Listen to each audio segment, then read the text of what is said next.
Hey y'all, welcome to YOLO with ToLo. It's episode 48. Today we're talking about graduation motivation because there's a lot of people out there graduating. I teach here at a local university, so this is my, I think, 10th year. And graduations are happening now. Okay, Lonnell's watching. Let me add Lonnell on right quick. Facebook. Take a deep breath with me as we start. Hey Alex. Thanks for getting on again. We were having a little bit of issues audio-wise. Can you hear me?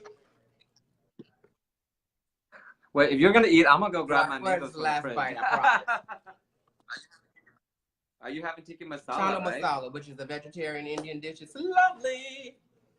Hey guys, how's the audience? Awesome. Hey everybody.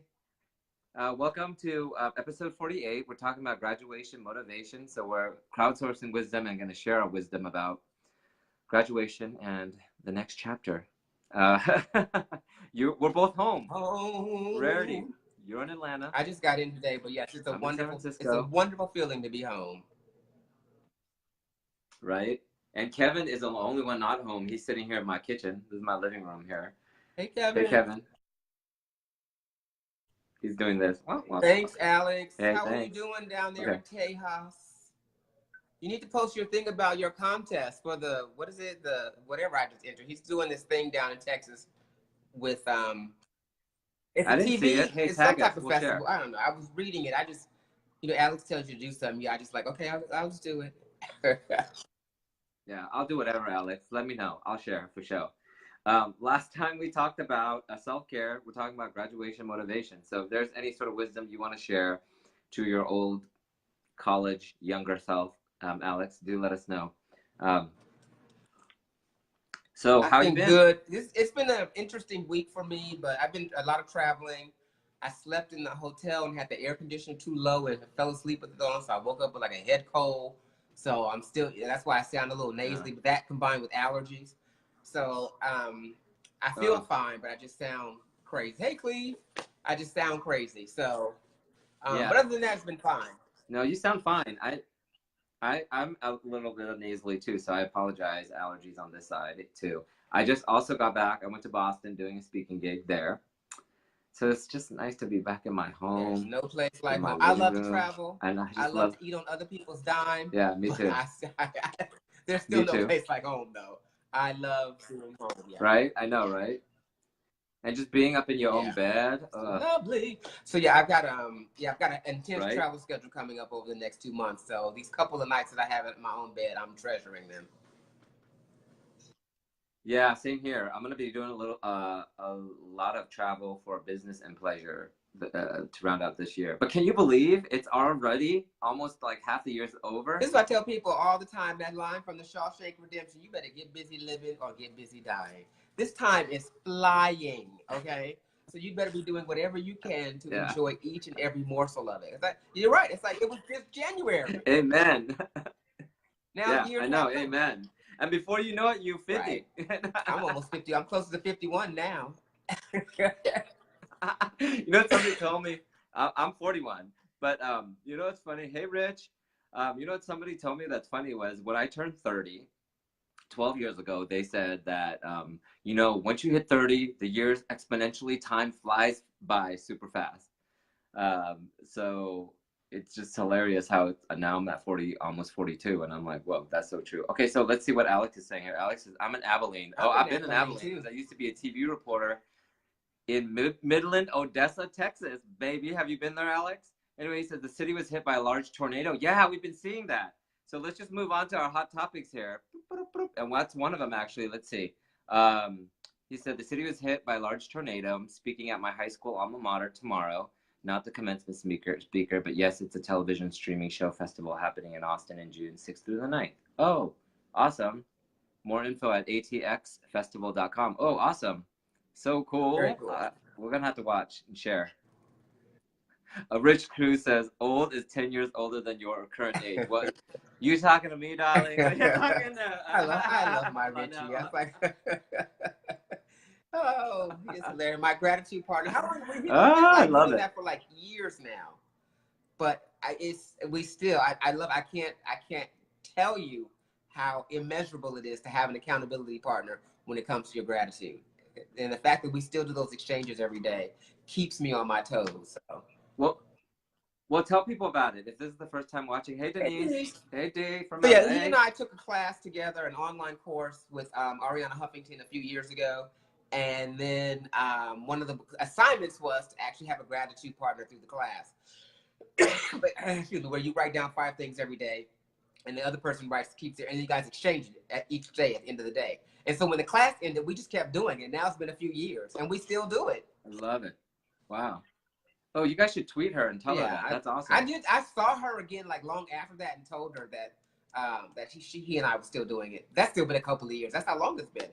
But yeah, pretty cool. So yeah. But yeah, let's talk about this graduation, this season of graduation, stepping into the new. Yes, it's crazy. So, right. So that one of the biggest things that's been making news headlines is that the billionaire Robert F. Smith pledged to pay off student loans to all of the kids graduating, going to Morehouse College, yes. right? And I'm just like, okay, part of me has a little bit of hateration because, you know, just because, not really, but I mean, it's like, oh, I hope these students realize what a blessing that is to come out of undergrad debt-free, because the whole thing is just it's a monetary trap, you know. That's just the way the system is designed. Right. They give you credit cards in college and student loans. So, you know, it's all right. They already want you in the debt cycle. And the fact that he is giving these young men this leg up, I just hope they don't blow it. I don't know how it's going to be distributed or handled, but I think it's just so powerful that I hope that they understand the magnitude of the gift that they've actually received. Yeah. It's funny, you took the words out of my mouth. I was just going to say the magnitude of what this really means. Coming from a place where, you know, my parents gave me $500 to go to the University of San Francisco. And that's a private Jesuit university, and I wanted to go there. I'm still paying off student loans. So, you know, I wasn't lucky enough to have Mr. Smith. I know we're all bitter. As my speaker and beneficiary. We're happy for the students. I'm inviting all the fairy godmothers and fathers in, though. Right. And did you see where someone tried to come for Oprah about that? They were like, well, you should be paying off people's loans. And she was like, I contributed $13 million to Morehouse students alone. She's not even talking about the gift she's given to Spelman. Yes. Yeah. I love that. I'm like, do your research, right? Clap back. Do your homework. Don't come for the queen. I know, right? She's all, I also have 20 daughters that just graduated from my leadership academy. Thank you. But you know what the interesting thing is? The people that actually always throw shade are the people that aren't taking action or they're jealous. It's all about, you know, it's all about their own issues. So I love how she clapped back and was like, bye, Felicia. Whatever. I'm like, my you know, legacy and my work speaks for itself. How much of your income are you giving? Even if you only make $10,000 a year, how much are you putting of that to service? Sit down, child. Have several seats. Anyway, end of story. Yeah, but bravo, Mr. Smith. And I hope if any of the students out there ever get to see this video or watching or whatever, that you pay it forward. Because, you know, I had a lot of mentors, and you and I mentor a lot of people, right? And one of the biggest gifts or gems that I learned from Robert Honda, who's has his own TV show here now on NBC, the local station here, and he's a TV reporter. But back in the day, he was working at the Fox station, and he would take me out to do stand-ups and, you know, on his stories. Stand-ups are when you basically, it's a recorded version of you talking to the camera. And so I was like, oh my gosh, you know, he took me out for 2 semesters.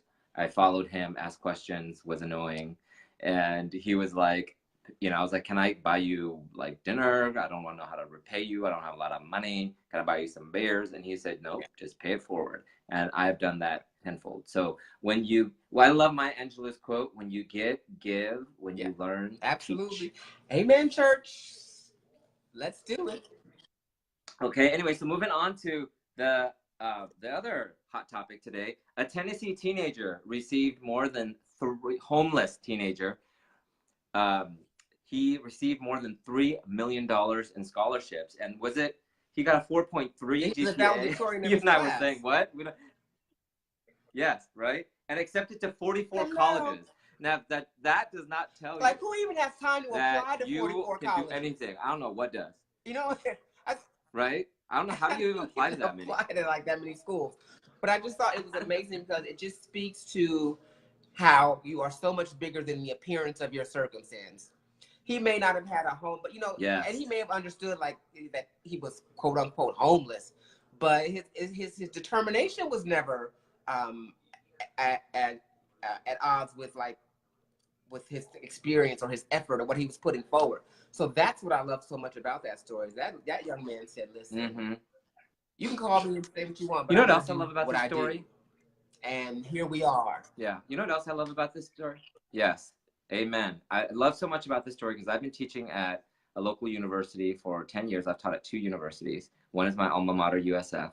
And I remember pulling out this, and I love so much that this guy is a black man because I actually pulled out one of my students who is a black man who was failing and was not doing his work. And I said, listen, I could say this because from one man of color to another, there's not a lot of people like Right. you, not a lot of black guys, you know, that are not in the system, in prison and in college. And you're here with the connections that we have, the teachers that could get you internships and jobs if you meet us Right. halfway and do your work and you take yourself seriously. So I love that. I love so many things about this story, but I love this quote too. He says, never let your current situation, whatever circumstances that you're going through, be a mountain that you cannot climb. Yes. Amen on that. Bro. Bravo, bravo. That's amazing. Okay, so now we got to move on to segment 2. I just love that you still have these Thumb, signs, and they look just as good as they did last year. I know. Right? Exactly. I can't believe we've been doing this for like over a year now. What? Which means that when we were doing this, we were both 40 and 50. Now we're 41, 42. Okay, I'm going to need you to stop with calling out the age every time. We get it, boo. Okay. Okay, so let's talk about some let's share some wisdom that we learned. Because we got a lot of wisdom. Wisdom sounds so old, doesn't it? Anyway, life lessons, wisdom. So what would you tell your, I guess, college self, your younger self? Because you're one of the wisest people I know. For you need. And so, you know, when you were in college 10 years back, I was only in. Okay, I'll stop. Anyway, okay, so what I would tell myself. What would you tell your college what self? I would tell my graduating college self is go off and pay those minimum loans. Don't do that whole forbearance, because I was like doing it, you know, trying to delay it and all that stuff, and so it took me much longer to get them paid. So I would tell myself that. I would say, child, just go ahead and pay this little money and get this debt done with. That would be the one thing I would probably say differently. But the other thing would be like, it's going to be fun. You're going to have fun. You feel like you want to put yourself first, then do just that, and it'll be all right. It always ends up being all right. So yes, yeah, that's actually one of mine. So okay, so it will be fun, but also remember to be present enough to have fun. Yes. Schedule yourself some funness. I have a friend who we both worked at Olive Garden, Shannon, together back in the day, and she lives now in upstate New York, north of New York City, and she's like investing in properties and like killing it. But she was just like, Toan, like when you told me you're going to come visit, I actually put that on the calendar, you know, and always put something fun on the calendar first. Or, you know, every day I got to do something, even if it's a little bit of something to kind of, it's self-care. It's basically that's your spiritual practice. So I love that. For me, I would say, don't worry too much. Because I was like, am I ever going to get paid to talk? Because I love to talk. And yes, you know, that check, right? And then I just would always worry about like, would I be able to like, you know, make it in, you know, this TV business where there are very few minorities, but very few Asian males, and check yes. So like, I would just say, don't worry as much. Don't worry about stuff you cannot change. Like if you can't worry about, for example, getting a job, but you could worry about applying for that job, because it's not up to you whether you get that job, right? Like that, whatever decision, whoever you meet in your love life, whatever that is, just put in the action and then surrender. We've talked a lot And if about it's something that, that hasn't been done before, right? or like you say, you don't see many people like you that are doing something that you have a desire to do, maybe that's because you're the one that's supposed to do it. You're the one that's supposed to create this and manifest this and show how this is supposed to be done.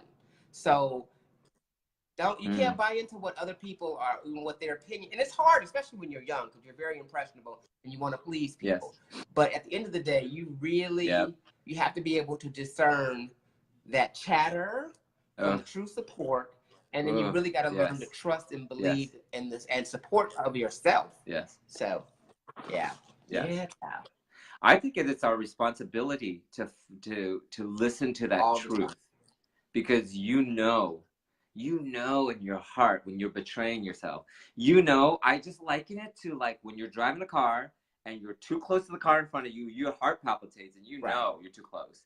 So if you're somewhere where you need to get out of and you got to work towards digging yourself out, whatever that is, or whatever, personal, professional, spiritually. Personally, you might be in a relationship, you might be dating someone and they're not right, but they're fine, or they have money, they check a box or two and they look good externally. But internally they are toxic as hell. So, you have to, and it's not even so much just about, okay, well, let me just end this abruptly. It's like, what am I doing to contribute? Why am I allowing this to be constantly what I attract? And so you really have to be, like you said, you have to be present and mindful, and you have to put forward the effort to make sure that you are doing the best for you. And it's not easy, but you got to do it. I love that. Yeah. Okay, and then the last one is for me is the health check.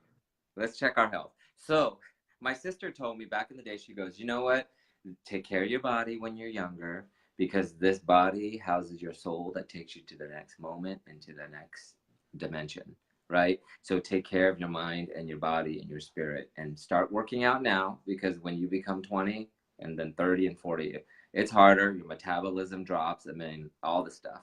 So taking care of yourself and self-care is so important, and being careful to not put drugs in your body and watch what you eat. I know we hear it again and again, moving your body. That's all really important. Yeah, self-care is huge. I just had actually an appointment with my doctor today because I've got some blood pressure issues going on. I was like, child, what? So I had to check all that to like what's going on with the diet, what's caused it. It's not like extremely in the danger zone, but if it ain't perfect, then it is a danger zone in my mind. So, I was like, oh, okay. So it's like, but like you said, if I don't go and put my health on my list, then things will accelerate, and then you're trying to approach stuff from a state of desperation when it's too late, and I just am not trying to be in that boat. Yep. Amen to that. Kevin says, be open to change. It's okay not to know it all. Amen to that. That is such the truth. So what's funny? So recently I met up with, I met 3 people at different networking events, right? And one of them I actually went for coffee. The other 2 are like, I want to meet with you to pick your brain. But they essentially all asked me the same question. So I was sitting down with this woman, veteran journalist, okay, accomplished and all that professionally. And she goes, Toan, I want to ask you a question. You seem like you have it all together. She's like, professionally, right? And she was like, you seem like you have it all figured out. And you know what I said? I do have it figured out. I figured out that we're always trying to figure it out, so we never really figure it out, which is the truth. It's an ongoing, evolving process. It's not finite. We try to make life finite, but no, that's the whole point of living and breathing. It's an adventure. Something's always unfolding, and the more you surrender, and the less you try to control it, the more joy you'll find through the journey. Yes. Yeah. And you know what? Another thing too is, for me, it's enjoy the process. I remember as a TV reporter, the idea is you go to a smaller city, the medium city or market, than the bigger city or market. And I remember I went to Wausau, Wisconsin, Midland, Texas, Fresno, California, then San Francisco, California, which is, big jumps. But I was just like, oh, I really miss the wide-eyed, curiosity and all the stuff, that, you experience when you're just learning and you're enjoying each process, and celebrate those little moments because they're fleeting. So, okay, anyway, what's fleeting? Time. So segment 3, boom. Talk to ToLo, baby. Look how good this looks still. Thank you. By the way, thank you, Alex, for saying that you appreciate my signs. Yeah. Because I find somebody that almost scary, but here that's a was trying to discussion we'll throw have shade back in the another day. time. Like, who keeps that stuff that, like, in pristine condition like that? Anyway, talk to ToLo, baby. Tell us, ask questions. Where you can ask your questions, and we have some questions for each other. Okay, so something that somebody sent to us is, what advice would you give to your graduating self? We already talked asked about that. We actually, I said, yeah, pay off those loans if you don't have a Robert, whatever. Because when they seem overbearing or whatever. Smith. Smith. Yeah, Robert Smith. Thank you. You should know the black billionaire. Hello. There's not a lot of them. So, but yeah, definitely that's what I would say. And have some fun, but responsibly, you know, and make sure that the fun that you're having is fun that is actual fun to you, and not what your friends perceive as fun. If it's not truly fun to you. Yeah. Like I didn't care. I was never a big drinker. I didn't like going out and getting drunk and wasted. Yes. And that was just never me. I didn't judge people like that. But I don't need to go out and do that crap because that's just not me. Yeah. Yeah, you know what's funny is that several people in my post-graduation years, like adults, like even within like the last 5 years, have said, you know what, Toan, because I don't drink. I'm actually allergic to alcohol, and I've only been to a few bars. But they were like, I wish that I did it. Nothing wrong with joining a sorority or fraternity. If that's your thing, that's cool. But I just never did that. And they were like, I always felt like I had to do that to fit in. I always felt like I had to drink and talk about celebrities and sports and blah, blah, blah. And I'm like, I guess I never bought into that. I just always was aware. And I think this came from my paternal grandmother, who lost all 6 kids before she died and her husband before she died. And she taught me a lot about spirituality and, being mindful of that feeling that you have when you are around people that don't fill your battery up, if you will. It's like we're essentially like our energy fields, we're all energy. I liken it to like we're a cell phone battery. How many bars you got? And after we talk, for example, or hang out, it's like my battery's full. And that feels good. And one of the biggest lessons I've learned, going back to my younger self, not even just to my graduating self, is it's okay to let go of people that don't make you feel good, that don't support you. And I used to think, oh, but I've known this person or people since, elementary school or high school or since I was a kid, and we have history. And I was like, you know what? Like, bye. What do they say? Bye, Felicia. Sometimes if you have history, you need to let it be history. There are just some people that are just not supposed to be on the journey all the way. They're not leveling up, if you will. Yeah. So, and it's okay. This doesn't make you better or different. It's like you just have to be focused on your path, truly. And how are you serving? How are you enhancing? And sometimes people pull you back because they may not have the same courage that you have to step forward into their truth and into their dreams, and they will do what they can to pull you back. So you got to just yes, and keep it moving. If they're not, if they're not for you, they're against you. Right, exactly. But the thing is, as you get older, it's I think if you are really listening to that GPS, which is your gut, not your head, because every time I've made decisions, you heard me say this a lot in the show. Like every time I made decisions based on this, personal or professional or whatever, it always messed me up. But when I listen to this, like when I have heart palpitations or I just feel like I'm getting a stomach ache and I'm making that decision anyway, it always comes back to HUMP. You really have to, you have to give that GPS. credence. You were born with it. But we try to figure everything out logically because, we've been conditioned that, we're at the top of the food chain. We're the smartest thing out. Yes. I'm like, you don't even know what's out there. So what makes you think you're the smartest? So, you really have to, you have to pay it. That's a wonderful way to connect to your source. So if you pay attention to your body and what it tells you and what your instinct and what your gut feelings are about, then that you can combine that with your intelligence and research and wisdom or whatever. But don't ever rule out the gut, except when it's like fat flag. Exactly. Yes, that intuition is so important, and we're all intuitive beings. I mean, we came from this divinity. Hey, Sandra from Florida, share that wisdom. But today we're talking about just life lessons and things we would teach or we want to pass along to our younger self. We're talking about graduation motivation to all the graduates. So do send us any sort of questions or wisdom that you have. But I want to go back to trusting your truth, because we all know our truth. Whether you know that you're gay and you're attracted to another man, or whether you know that you do not want to be, nothing wrong with corporate world, but if you're a lawyer and you know that you want to, instead you have your own, cookie shop, and that really excites you, work towards it. But what's really interesting too is I don't know if you guys at home have heard Oprah's commencement speech, the recent one at College of Colorado Springs, Colorado one of her College. daughters, yes. Oh, no. Yeah. One of her daughters from the school, her leadership academy, graduated. And I love that she was just like, she just spoke the truth about passion. And, she, you hear her say, follow your passion, it leads to your purpose and all this stuff. And it seems like lately, she and then a lot of the other spiritual teachers have talked about, well, you know what?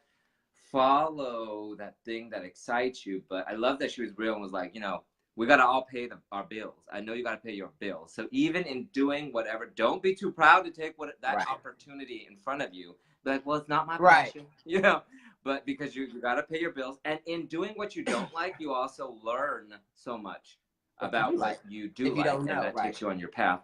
I forget the name. There was a Super Soul Sunday episode that Oprah interviewed. I forget this woman's name, but she talked about, instead of following your passion, which she used to preach so much, she said, follow your curiosity, because that leads you to your passion. And I feel like that is a little more step by step, because your passion might be something like that's a little more long term.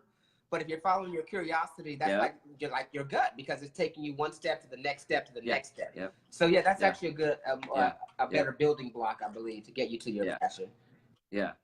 But you know what? It's so hard because, recently I started a new Go Inspire Go. There's a hero segment, but there's also now the style and spirit segment. And that's a part of who I am. Like, if you look at my apartment.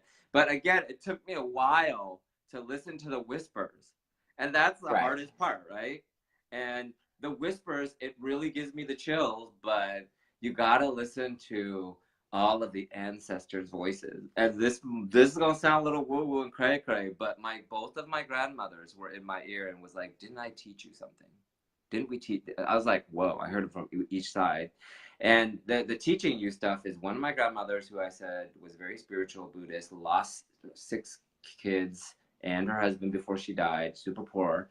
And then my mom's mom, a grandpa worked for Shell on that side, and she was like, literally like Asian Jackie O. Like, the clutch matched her outfit, matched her stilettos. And she was a style, and there's a style, and there's a style and spirit part. And I was like always afraid, but you know what it was going down to the crux of why I didn't want to do design stuff. Was I was like, I'm not a designer. You talk yourself and make yourself small. You talk yourself down, your ego, right? And what it boiled down to was the shame that I had growing up poor on welfare. And I was always ashamed of having people over, because I didn't even have a room. There was 2 mattresses on the floor of one room, and me and my brother and my parents slept there, and springs sticking out the couch. And so now recently I was like, whoa, my mission has always been, and this is my question to all of you guys out there watching, what is your mission in life? And my mission is to inspire you to see the beauty around you, not just the interior design stuff, but nature and the beauty in this conversation, and being present for it. So seeing the beauty around you and feeling it inside you, because it's so interrelated. It's absolutely. Yes. So is it time to wrap? Wait, can we let's just get to really quickly check in on your digital. Maybe we should just wrap. My numbers spiked on my digital detox this week, but I did take a moment when I was in DC to go up to the falls, Great Falls, just outside of DC, about 30 minutes. The best thing I could have done. It was absolutely free, and it was extremely peaceful, and I was able to recalibrate, and just being in nature, watching the birds, watching the water and the rocks and the plants. I was like, this is so simple. It could all be so simple, but you have to make it hard. Isn't that what Lauryn Hill said? She was right. Yeah. You know what? You're so good. At least you're checking. I don't even know what my numbers are, because I don't really check. But digital detox. Well, you might want to do that. Okay, well, anyway, thank you for watching, Kevin. Thanks for posting the Super Soul Sunday with Elizabeth Gilbert. Dang, you're good, Kevin. Thanks for posting that. Congratulations, Yes, graduates. graduates, go out there and change the world, make it a better place, because when I'm old and in diapers, I'm going to need you to know what you're doing. So let me leave you on one inspirational quote. This was from a Forbes article when they wrote about my immigrant story to America and my passion work. So the quote that they extrapolated and made the quote of the day is that I believe that we all have a superhero power, and it's our responsibility to discover and use that power to the fullest extent in the service of others. So how will you use your gift and serve others? Because that is joy. I love it. Mwah. Thanks, Congratulations. guys. All right. See Thanks, you soon. Lonnell. Thanks, Kevin. Thanks, y'all, for watching.